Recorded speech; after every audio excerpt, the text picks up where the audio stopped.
आज कहानी अड्डा में दोस्तों आपके लिए लेकर आई हूँ बहुत ही सुंदर मालती जोशी जी की कहानी। शीर्षक है साजिश। पूरे घर में एक तनाव सा व्याप्त है। कल पम्मी की फिर से चिट्ठी आई है। जैसा कि हमेशा होता आया है कि पूरा घर भीतर ही भीतर हिल उठा। बाबूजी लगातार छत पर चहलकदमी कर रहे थे। अम्मा रसोई में बैठकर आंसू बहा रही थी। सोहन तो पढ़ाई का बहाना लेकर दोस्त के यहाँ निकल गया। खाने के वक्त भी उसने शकल नहीं दिखाई। निम्मी अलग मुंह फुलाए पढ़ने के कमरे में बैठी है और बच्चे टुकुर टुकुर जिस तिस का मुंह ताक रहे हैं। सबसे ज्यादा संतरस और परेशान है मोहन और शीला। संकोच के मारे बेचारे अपने से ही आंख चुरा रहे हैं।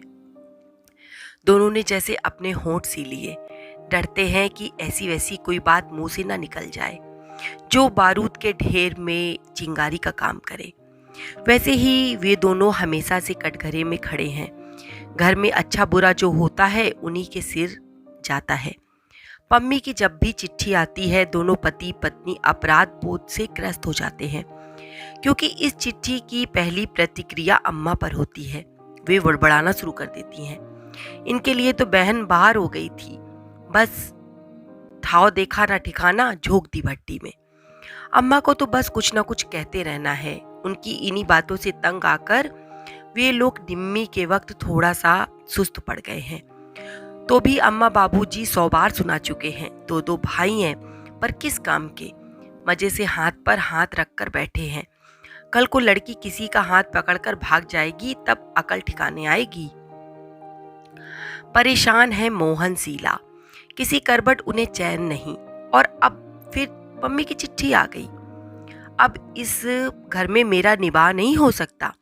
आप लोग आकर मुझे लिवा ले जाइए, नहीं तो मैं कुछ खाकर सो जाऊंगी। मम्मी का यह नाटक पिछले 4 सालों से चल रहा है। 5 साल के वैवाहिक जीवन में मुश्किल से 1 साल तक उसने शांति से गुजारा होगा। पता नहीं कब क्या हो जाता है और वो लड़की अपनी लड़की को गोद में उठाकर यहाँ चली आती है। शुरू में तो सब उसे हाथों हाथ लेते थे। सबको उसके साथ सहानुभूति भी थी। बाबूजी खुद जाकर 2-4 बार समधी जी से बेटी के लिए अनकिए किए अपराधों की माफी मांग कर आए। 2-4 बार दामाद को घर बुलाकर समझाया बुझाया, पर हर बार कोई क्या कर सकता है। अब तो खीज सी होने लगी है।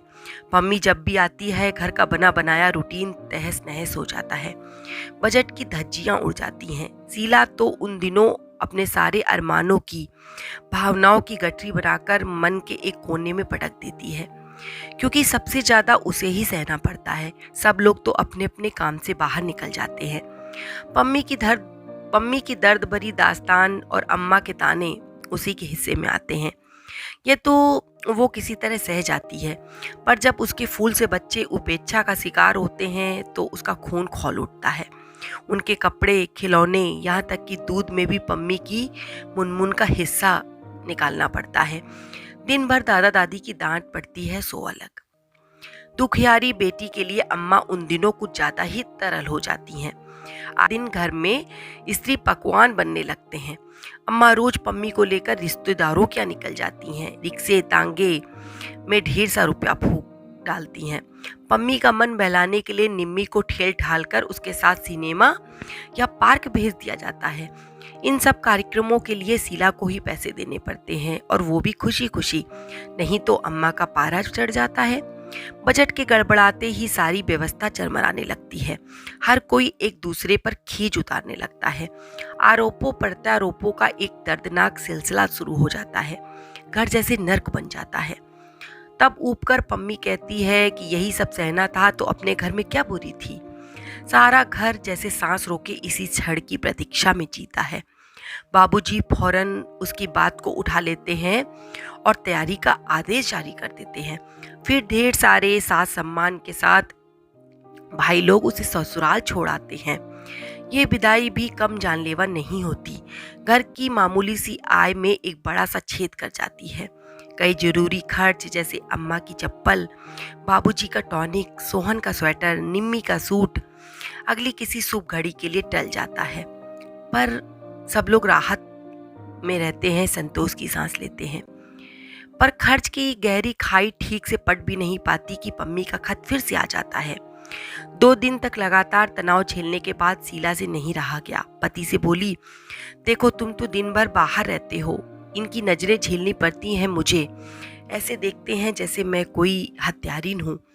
तो क्या हुआ, क्या करूं अब मैं? उसे लिवा लाओ ना। इसका मतलब क्या होता है जानती हो ना तुम? जानती हूँ, पर उपाय ही क्या है? कल को कुछ हो गया तो जिंदगी भर सबके ताने उलाने सुनने पड़ेंगे। सुबह दफ्तर जाते हुए मोहन ने सबके सामने और सबको सुनाते हुए सोहन से कहा, ये 200 रुपए रखो और दोपहर की गाड़ी से निकल जाओ। कहाँ? जयपुर। पम्मी को लिवा लाओ, फिर यहाँ जैसा होगा भुगत लेंगे। अम्मा का चेहरा तो एकदम खिल उठा। वे बड़ी आशा से सोहन को देखती रहीं, पर वो पत्थर की मूर्ति की तरह आज निश्चल खड़ा रहा। रुपए को उसने छुआ भी नहीं। आखिर मोहन को पूछना ही पड़ा, क्या सोच रहे हो भैया? दीदी का आना क्या 2 महीने के लिए टल नहीं सकता? क्यों? क्यों क्या है? जानते तो हो कि मार्च का महीना है। आपको अपने टीपू और मीनू की चिंता ना सही, मेरा और निम्मी का तो ख्याल कीजिए। दोनों की परीक्षाएं सिर पर हैं। इस समय तो कोई भी मेहमान अखरता है। दीदी तो फिर आप जानते ही हो कि कैसा नेचर है उनका। आते ही सारा वातावरण गंदा करके रख देती हैं। घर में पांव देने की इच्छा नहीं होती, पढ़ाई क्या खाक होगी। तभी निम्मी ने सुर में सुर मिलाया, आप तो खुशकिस्मत हैं छोटे भैया, घर में पांव देने की इच्छा ना हो तो दोस्त के घर जाकर पढ़ सकते हैं। हम क्या करें? दीदी आती हैं तो कितना काम फैल जाता है। वे तो किसी काम को हाथ नहीं लगाती, बस दिन भर बैठकर मुंह बनाती रहती हैं। अपनी बिटिया तक को नहीं संभालती, उसे भी हम पर थोप देती हैं। अम्मा एकदम हस्तप्रभ थी। कहने लगी, तुम दोनों को अपनी सगी बहन से जरा भी प्यार नहीं? अब वो तुम्हें जहर लगने लगी है। वारे कलजुग। मगर शीला खुश थी। अच्छा हुआ कि आज अम्मा जान तो गई कि पम्मी का आगमन सारे घर के लिए कितना अनचाहा अध्याय है। सबसे ज्यादा खुशी की बात यह थी कि उसे कुछ कहना ही नहीं पड़ा। सोहन ने कहा, निम्मी ने कहा। मोहन और शीला तो सिर झुकाकर खड़े रहे और उनकी बुराई भी नहीं हुई। उसके बाद ये प्रसंग एक माह के लिए समाप्त हो गया। बाबूजी ने पम्मी को लिख दिया कि बच्चों की परीक्षा के बाद वे खुद आकर उसे लिवा ले जाएंगे। इसी आशय का एक अनुरोध पत्र उन्होंने समधी जी को भी लिख दिया। मोहन से कह दिया कि एकाध पत्र बहनोई को भी लिख दे, हम उम्र हैं दोनों, 2 बातें वो प्यार से समझा देंगे। लेकिन इस बार पम्मी ने किसी का इंतजार नहीं किया। वे छुटकारे की सांस ठीक से ले भी नहीं पाए थे कि वो रोती झांकती आ पहुंची। उसे देखते ही सबके चेहरे फक पड़ गए। उस दिन घर में उत्सव सा वातावरण था। मोहन ने अपने एक परिचित को सपरिवार आमंत्रित किया था। यह निमंत्रण अनायास या अहेतुक नहीं था। निम्मी के लिए उस घर में बात चलाने की योजना थी। वे लोग इसी बहाने से घर को निम्मी को देख लें, यही सबकी इच्छा थी। घर को उस दिन विशेष यत्न से संवारा गया था। निम्मी भी सजी धजी गुड़िया सी बैठी थी, इतनी चुप चुप जैसे कि मुंह में जुबान ना हो, और सबने भी अपनी बेहतरीन पोशाकें पहन रखी थी। शीला ने जिद करके सास को भी कलफ लगी साड़ी पहना दी। वे मिश्री की डली बनी मेहमानों से बतिया रही थी। बाबूजी सबके बीच में चुपचाप बैठकर सामने वाली पार्टी को आंक रहे थे, परख रहे थे। शीला रसोई में व्यस्त थी। सोहन बाजार के चक्कर काट रहा था। मौका लगते ही बहन को चिकोटी भी काट लेता चिढ़ाने के लिए। माहौल खुशी से सरोबोर था। पम्मी घर में भूचाल की तरह दाखिल हुई। आते ही उसने बुक्का फाड़कर रोना शुरू कर दिया। मुझे यहाँ भट्टी में जोकर यहाँ सब बैठकर गुलछर्रे उड़ा रहे हो। इतनी चिट्ठियां लिखी पर कोई झांकने भी नहीं आया। किसी को परवाह नहीं कि पम्मी जिंदा है या मर गई। इतनी ही भारी लगती हूँ तो हाथ पांव बांधकर कुएं में फेंक क्यों नहीं देते? बार बार तो तंग नहीं करती आप लोगों को? पर जब आपके पास देने के लिए कुछ नहीं था तो मेरी शादी क्यों की? लड़के वालों के सामने अच्छा खासा नाटक हो गया। महफिल तो उखड़नी ही थी। बार बार क्षमा याचना करके उन लोगों को विदा किया गया।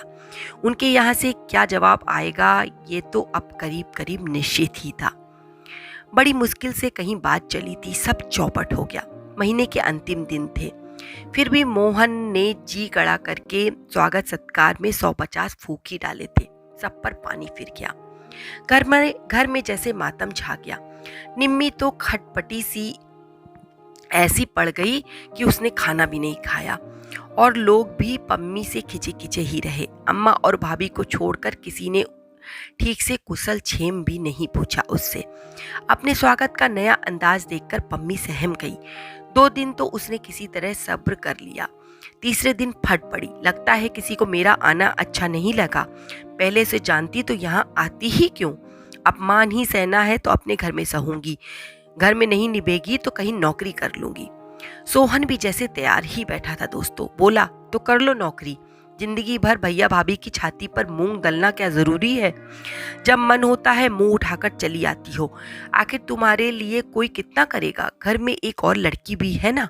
आती हूँ तो अपने बाप के घर आती हूँ, पम्मी ने तमक कर कहा।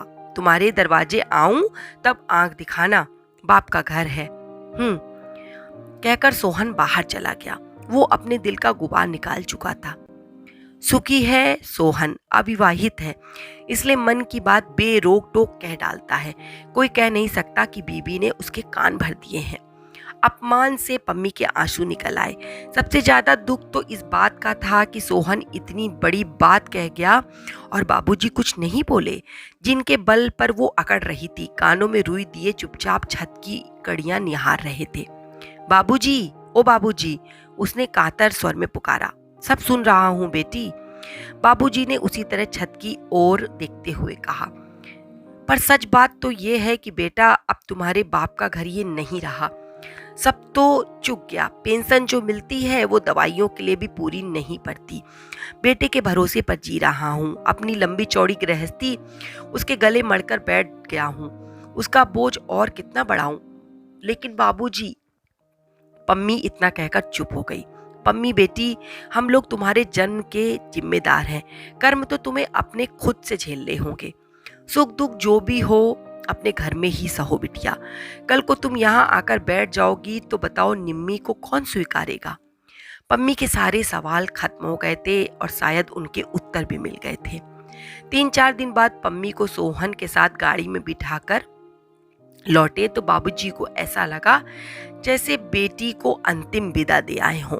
अगर कल को कुछ हो गया, पम्मी के ससुराल वालों ने यदि कोई सचमुच षड्यंत्र रच डाला तो वो उससे बरी नहीं है। इस साजिश में वे बराबर के हिस्सेदार हैं। दोस्तों, आपको आज की कहानी कैसी लगी? अगर पसंद आई हो तो आगे शेयर कर दीजिएगा और ऐसी ही कहानियों का आनंद लेने के लिए मेरे चैनल को सब्सक्राइब कर लीजिएगा। धन्यवाद।